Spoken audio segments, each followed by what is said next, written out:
Friends, this is Manish from एमकेंटेल। स्वागत करता हूं आपका।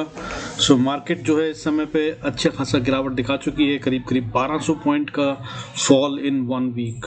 मंडे को जो हम शुरू हुए थे वहां से देखेंगे उसको। अब इतने बड़े फॉल के बाद एक बाउंस बैक की बहुत हाई पॉसिबिलिटी है और ये मंडे को ही आता हुआ नजर आ सकता है। ग्लोबल संकेत कुछ बता रहे हैं इस तरह की कहानी। बाकी आइए शुरू करते हैं आज का वीडियो, समझते हैं। So let's start. Before we do that I request you go to the disclaimer as per SEBI norms. जरूरत हो तो वीडियो को पॉज कर पढ़ें। देखिए यार, मार्केट ने अभी इस समय पे 1180 पॉइंट का फॉल दिया है। फ्राइडे को क्लोजिंग हुई है 23,587 पे, 23,587 पे। हम शुरू कहाँ हुए थे? मंडे को हम शुरू हुए थे 24,668 पे, 24,668 पे क्लोजिंग हुई थी हमारी, 100 पॉइंट गिरकर मंडे को। और वहां से 23,587 टोटल में जो फॉल बनता है मंडे टू फ्राइडे वो 1180 पॉइंट समथिंग का बनता है। सो इतना बड़ा फॉल हो गया, 1200 पॉइंट ऑलमोस्ट बिना रुके। और इस फॉल के बाद एटलीस्ट एक डेड कैट बाउंस तो आएगा। हालांकि मैं उससे ज़्यादा की उम्मीद कर रहा हूँ, वो हम चार्ट पे समझेंगे। और वो आएगा तो उसके अंदर में सावधान रहिएगा, वो सेल ऑन राइज की अपॉर्चुनिटी होगी, बाय की अपॉर्चुनिटी नहीं है। Be very cautious before you buy anything now. FIIs क्या कर रहे हैं? एफआईएस लगातार सेलिंग कर रहे हैं। फ्राइडे को फिर से इन्होंने 3,597 करोड़ की सेलिंग कर डाली है। और इस तरह से अगर वीकली बेसिस पे बात करें तो इन्होंने 15,828 करोड़ का माल बेचा है, विथड्रॉ कर लिया है मार्केट से, पैसा निकाल लिया है, यानी कि 15,828 करोड़। इसके अगेंस्ट में DIIs, डोमेस्टिक इंस्टीट्यूशनल इन्वेस्टर ने क्या करा है? बाइंग करी है। और इन्होंने नेट में जो बाइंग करी है वो 11,873 करोड़ की बाइंग करी है। और इसका मतलब क्या है कि नेट में पब्लिक को जो माल चिपकाया गया है वो 3,954 करोड़ का माल चिपका दिया गया है। और ये संकेत तो मार्केट के उठने के नहीं होते हैं। सो दैट वेज मार्केट में बहुत ताकत नहीं है और उम्मीद नहीं है कि ये अब रिवर्सल लेकर फिर से नए हाई बनाने के मूड में है या 26,000 दोबारा आएगा। अभी ऐसा कोई सीन कहीं से कहीं तक नहीं दिख रहा है। और गिरावट रुक सकती है, कारण ये है कि बहुत ज़्यादा गिर चुकी है। ओवरसोल्ड टेरिटरी में मार्केट RSI के हिसाब से आ चुकी है, बिलो 30 आ चुका है RSI डेली चार्ट पे, जो कि काफ़ी सीरियस अफेयर होता है। हालांकि विक्स जो है वो अभी भी कम होता हुआ नज़र नहीं आ रहा है। 15.73 पे क्लोज हुआ है, 15.73 पे 3.88% बढ़कर क्लोज हुआ है, जिसका मतलब ये है कि वॉलेटिलिटी खासी बनी रहेगी अभी भी। तो स्ट्रैडल का टाइम है शायद, बट सावधानी पूर्वक कीजिएगा और बिना हेज के काम करना खतरनाक हो सकता है, ये भी याद रखिएगा। आइए चार्ट्स पे चलते हैं, समझते हैं कि क्या है चार्ट्स की कहानी। सो चार्ट पे, अच्छा देखिए चार्ट पे मैंने क्या कहा था पिछले वीडियो में, मेरे जो लेवल्स निकाले थे। हालांकि मैंने बोला था 23,586, मगर ये इस तरह से आ जाएगा इतनी तेजी से ये नहीं उम्मीद की थी। मुझे ये लगा था कि धीरे धीरे फॉल करेगा, बट इसने बहुत तेज करा। ठीक है, सो अब तो खैर इसकी कहानी खत्म हो गई। अब हम ऊपर जाते हैं तो ये कहानी अब पुरानी है। आगे की स्टोरी क्या दिखती है? देखिए, इसने आखिरी में एक बाउंस तो लिया है, ठीक है। लास्ट कैंडल अगर हम 15 मिनट की कैंडल देख रहे हैं उसके हिसाब से देखें तो एक बाउंस बैक है। लेकिन अगर हम इसको डेली चार्ट पे देखते हैं तो पूरी की पूरी फॉल की कहानी है, अच्छी खासी गिरावट है, कोई कमज़ोरी कम होने का सीन कहीं से कहीं तक दिखा नहीं है। अब जो ये गिरावट आई है इसमें सबसे पहला ऊपर का रेजिस्टेंस जो बनता है वो 24,000 बनता है। अब 24,000 को पार करना मार्केट के लिए आसान नहीं है। हालांकि इस डेड कैट बाउंस में ऐसा लग रहा है कि 24,200 भी आ सकता है, हालांकि उसकी बात हम करेंगे। बट वैसे बता दूं आपको, 24,000 अब एक स्टिफ लेवल हो गया है जिसको आसानी से पार नहीं किया जा सकता। ठीक है, आने वाले समय के लिए इस पर नज़र रखिएगा। अगर कोई नई रैली की बात सोचनी भी है जिसमें लॉन्ग टर्म इन्वेस्टमेंट या बड़ी बात सोचनी है तो वो अब 24,000 के ऊपर ही होनी चाहिए, जो कि अभी फिलहाल कहीं से कहीं तक आता नहीं नजर आ रहा है। और अगर आर्ली चार्ट पे देखें तो देखिए आर्ली चार्ट पे भी वीकनेस के साइन है। हालांकि आखिरी में जो है वो जो बाइंग आई है उसने पिछली 1 घंटे की कैंडल को 50% से ज़्यादा रिट्रेस कर दिया है, जो कि साइन होता है कि जो पहली कैंडल का मोमेंटम है वो अब कमज़ोर हो गया है। और होना भी चाहिए यार। 1200 पॉइंट के फॉल के बाद अगर मार्केट कमज़ोर नहीं होती, BS कमज़ोर नहीं होते, तो फिर इनको बायर भी नहीं मिलेंगे, इनके लिए सेल करना भी मुश्किल हो जाएगा। अगर एडवांस डिक्लाइन रेशियो की बात करें तो भयंकर रूप से नेगेटिव है। सिर्फ 390 शेयर सेंसेक्स में ग्रीन में बंद होना मैनेज कर पाए, और 2100 शेयर से ज़्यादा शेयर रेड में बंद हुए थे। 2500 टोटल शेयर के वैल्यूएशन से वो चलता है, उसमें से 2100 प्लस शेयर्स जो थे वो रेड में थे, 390 शेयर सिर्फ जो थे जो ग्रीन में मैनेज कर पाए, हालांकि थे ग्रीन में। और ये मैं आपको काफ़ी दिन से बोल रहा था कि इस समय पे बाइंग सिर्फ अच्छे शेयरों में, बढ़िया शेयरों में ही कीजिए, अन्यथा मत कीजिए। मैंने कुछ शेयर भी दिए थे, GICRE जो दिया था, GICRE REC, वो बढ़ता हुआ नज़र आया, अपर सर्किट पे बंद हुआ है वो इस गिरती मार्केट में भी। So that's what you know the strong stocks are. So अगर ऐसे शेयरों को खरीदें तो ठीक है। हालांकि इसके अलावा मैंने कुछ और दिए हुए थे, NBI फाइनेंस दिया हुआ है, 63 मून अभी भी ऊपर है, हालांकि ये गिरा है 4.5% फ्राइडे को, बट हमने इसको रिकमेंड करा था कुछ दिन पहले 400 के लेवल पे करा, फिर 650 के लेवल पे दोबारा से करा, अभी ये 1000 के लेवल के आसपास चल रहा है, अभी 984 के पास बंद हुआ है 1100 का हाई मारने के बाद। बट खैर अब इसमें एंट्री का टाइम नहीं है, but bottom line is that like you know there are still stocks which will do wonders, but ऐसे स्टॉक आइडेंटिफाई करने पड़ेंगे, और अब गिनती बहुत कम है, बहुत मुश्किल से मिल रहे हैं ऐसे शेयर, मैं भी आसानी से नहीं ढूंढ पा रहा हूँ। So be very careful while buying. खैर अब बात करते हैं कि ट्रेडिंग करनी है तो कैसे करना है, लेवल मंडे के लिए कैसे चलेंगे। तो मंडे के लिए भाई देखिए इंपॉर्टेंट लेवल, अगर मैं ऊपर की बात करूँ या अभी बात करूँ जहाँ पे मार्केट क्लोज हुई है 23,587 पे क्लोज हुई है, तो अगर तो ये 530 को तोड़ देती है तो ये और फॉल दिखाएगी, इसकी भी पॉसिबिलिटी है। तो 530 के नीचे अगर दिखाई देता है काम तो भाई सेल कर सकते हैं, लेकिन अगर गैप डाउन ओपनिंग हो जाती है और वो होती है 530 के नीचे तो थोड़ा सावधान रहिएगा, तब वहां से ही वापस रिवर्सल बाउंस बैक आ सकता है, और 530 के ऊपर आने पर फिर बाय करना होगा, तब बाय का ट्रेड बन सकता है। अदरवाइज अब अगर ये जिस तरह से दिख रहा है सिनेरियो, गैप अप ओपनिंग करती हुई नजर आए या फ्लैट ओपनिंग करती हुई नजर आए, तो अब ये 530 या 500 के नीचे नहीं जाना चाहती फिलहाल के लिए, ऐसा सीन है। तो अगर उसके ऊपर है तो सेल के ट्रेड ना ढूंढें, सावधानी पूर्वक ही ढूंढें, ये लेवल टूट जाए तभी सेल की कहानी सोचिएगा।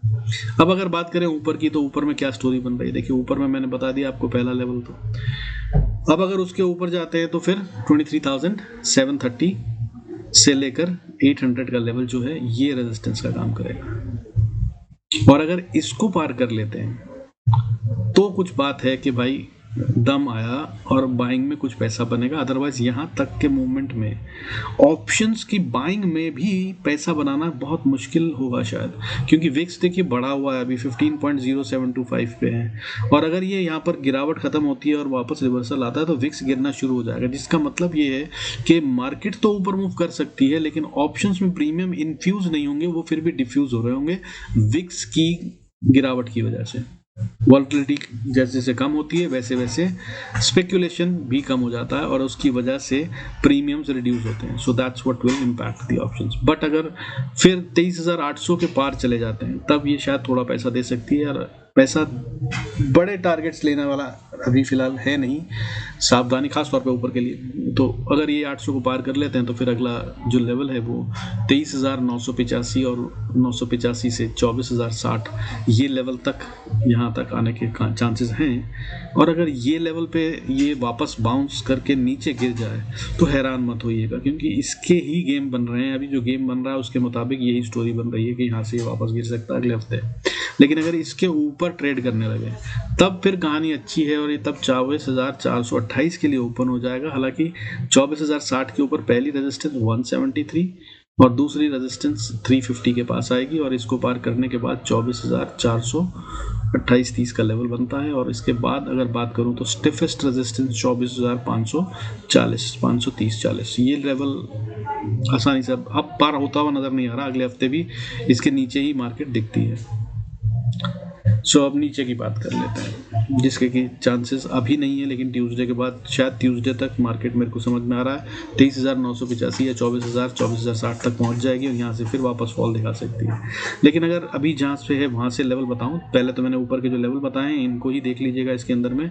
जब अगर ये नीचे आने लगेगा तो यही लेवल फिर सपोर्ट का काम करेंगे, लेकिन अगर टूट जाते हैं तो नीचे की तरफ में फिर 23,000 अभी के लेवल के हिसाब से 580 is the support starting point, ठीक है। हालांकि झटका मारेगी 23,540 यहाँ तक ये जाकर बाउंस भी कर सकती है या यहाँ पर जाकर साइडवेज भी हो सकती है, क्योंकि देखिए प्राइस वाइज करेक्शन तो खासी हो चुकी, अब ये हो सकता है टाइम वाइज करेक्शन में चली जाए तो वो फिर साइडवेज जा सकती है। सो दोनों स्थितियों में ऑप्शंस में बाइंग करके पैसा बनाना मुश्किल होगा, लेकिन अगर 23,500 को तोड़ती है निफ्टी स्पॉट तो फिर ये और नीचे जा सकता है, तभी अगले हफ्ते नीचे 23,250 से 275 का लेवल है, इसको टेस्ट करता हुआ नजर आ सकता है। हालांकि यहाँ भी रुकेगा, चांसेस कम है, लेकिन उसके बाद अगर 23,200 के लेवल को तोड़ दिया और उसके बाद भी नहीं रुका तो फिर ये नीचे की तरफ जा रहा है। और फिर अगर बात करूं तो लेवल एक्चुअली में जो ओपन होता है वो 21,200 का ओपन हो जाएगा, 21,200, यानी कि अभी आप मान के चलिए 23,250 यहाँ से नीचे ना जाए तो अच्छा। अगर ये लेवल टूट गया खास तौर पे क्लोजिंग बेसिस पे तो फिर 21,200 का लेवल भी ओपन हो जाएगा। ये है आने वाले हफ्ते के लिए स्टोरी निफ्टी में। अब बैंक निफ्टी की बात कर लेते हैं क्विकली। तो बैंक निफ्टी में स्टोरी जो है वो सिमिलर टू निफ्टी है, बाकी तो समझा ही चुका हूँ आपको।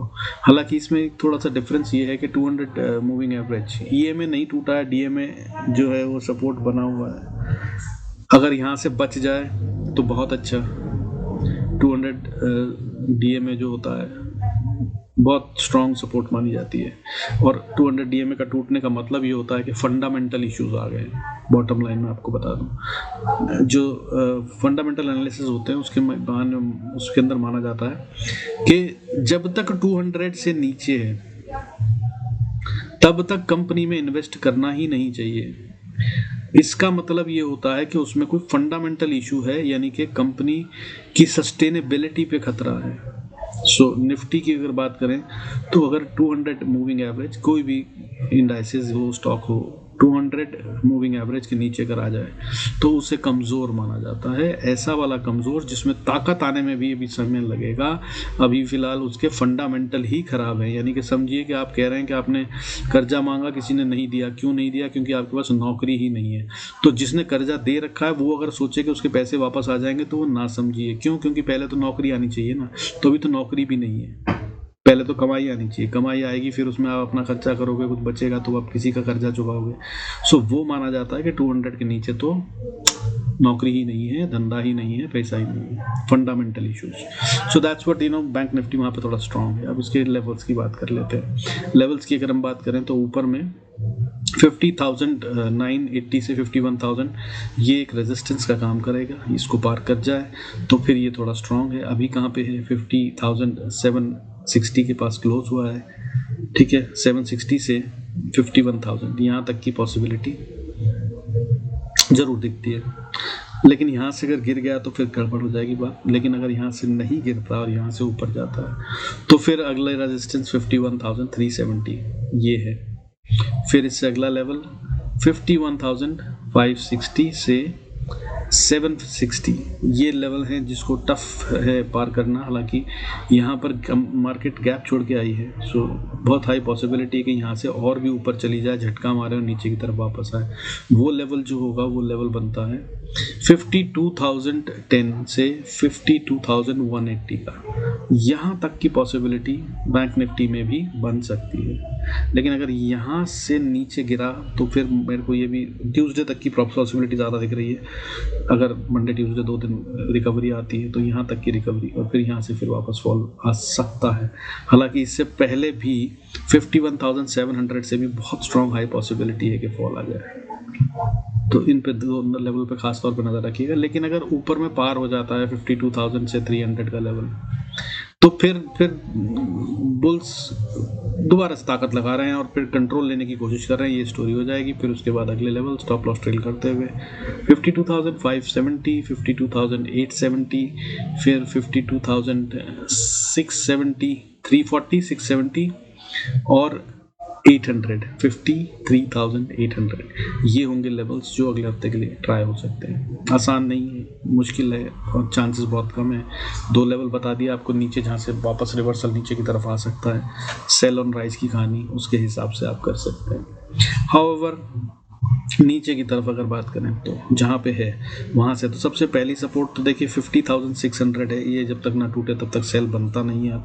सावधान रहिएगा। और गैप डाउन के चांसेस कम और गैप अप के चांसेस बहुत हाई हैं मंडे को, और इसकी वजह से ये लेवल नहीं टूटेगा ऐसा मानना चाहिए। लेकिन अगर टूट जाता है, ठीक है, 600 का लेवल, तो फिर ये नीचे की तरफ चल पड़ा है। फिर बहुत स्ट्रॉन्ग सपोर्ट 50,220 पे आती है और इसको नहीं तोड़ना चाहिए। हालांकि यहाँ से भी विक बना सकता है, क्योंकि एकदम यहीं रुकेगा आके ज़रूरी नहीं होता, क्लोजिंग बेसिस पे ये बच सकता है। लेकिन झटका मारे सेम डे में तो 49,890 ये है वो लेवल जहाँ तक जा सकता है bank Nifty before the dead cat bounce comes even, ठीक है। हाउएवर अगर यहाँ भी नहीं रुका तो फिर ये फॉल गहराता नजर आएगा।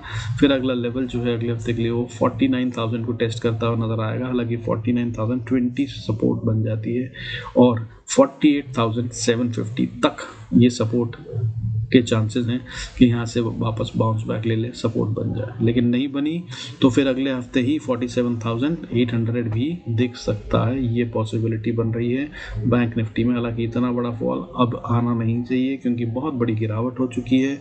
अब इसको स्लो डाउन होना होगा, क्योंकि इसके लिए देखिए सेल के लिए भी उनको बायर तो चाहिए ना, किसी को तो बेचेंगे ना, कोई बेचेगा तो खरीदने वाला तो चाहिए ही ना, तो वो नहीं मिल पाएंगे। So that possibility they have to build, for that there will be a bounce, और उसकी पॉसिबिलिटी है, उस पर नज़र रखिएगा, ठीक है। और अगर आप इसके अलावा बात करें वैसे कि भाई मार्केट में हुआ क्या है, तो मार्केट में जो ज़्यादातर दिख रही हैं कहानियाँ वो क्या दिख रही हैं कि सब जगह पे कमज़ोरी थी। इंडियन इंडाइसिस की बात करें तो निफ्टी जो है वो 364 पॉइंट टूटा, निफ्टी बैंक जो है वो 816 पॉइंट टूटा, फ्राइडे की बात कर रहे हैं।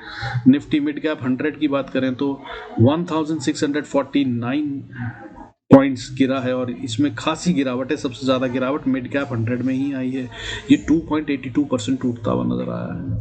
सो कमज़ोरी चौतरफा है, यानी कि निफ्टी के भी 50 स्टॉक्स हुए वो भी टूटते हुए नज़र आए, 100 कैप भी टूटते हुए नज़र आए, और निफ्टी के नेक्स्ट 50 जो स्टॉक्स थे उनमें भी खासी गिरावट थी, उनमें 2.72% की गिरावट आई। यानी कि निफ्टी के टॉप 100 स्टॉक्स की अगर हम बात करें तो टॉप 50 1.52%, नेक्स्ट 50 2.72% टूटते हुए नज़र आए। और निफ्टी 100 की अगर हम बात करें ओवरऑल तो भाई वो करीब 175% के करीब का फॉल था ओवरऑल टॉप 100 शेयरों में, जो कि खासा बड़ा गिरावट होती है। लेकिन इंडेक्स के तौर पे 1% से ऊपर कुछ टूट जाता है तो कमज़ोरी मानी जाती है खासी वाली, और यहाँ पर तो सब कुछ 1% से ज़्यादा टूटा है, जिसमें नेक्स्ट 50 और 100 मिड कैप 100 की बात करें तो वो तो लगभग 3% या 2.25% टूटते हुए नजर आए, 2.72 एंड 2.82% रेस्पेक्टिवली। सो ये कहानी है। बाकी स्मॉल कैप 100 की बात करें तो इसमें भी 2.19% की गिरावट थी। सो सभी जगह पे कमज़ोरी है और कहीं से कहीं तक बुल्स का कोई रोल दिख नहीं रहा है, और यही कारण है जिसकी वजह से डेड कैट बाउंस एक्सपेक्ट किया जा रहा है। लेकिन ये डेड कैट बाउंस इस बार जो है वो थोड़ा ज़्यादा बड़ा होगा। उम्मीद मैं ये कर रहा हूँ कि शायद 500 से 600 पॉइंट तक का मूव निफ्टी में आ सकता है। बाकी मैंने समझाया वीडियो में, उसको देखकर यूज़ करने की कोशिश कीजिए। With this I conclude this video. Thank you so much for staying connected. God bless us all. See you in next video.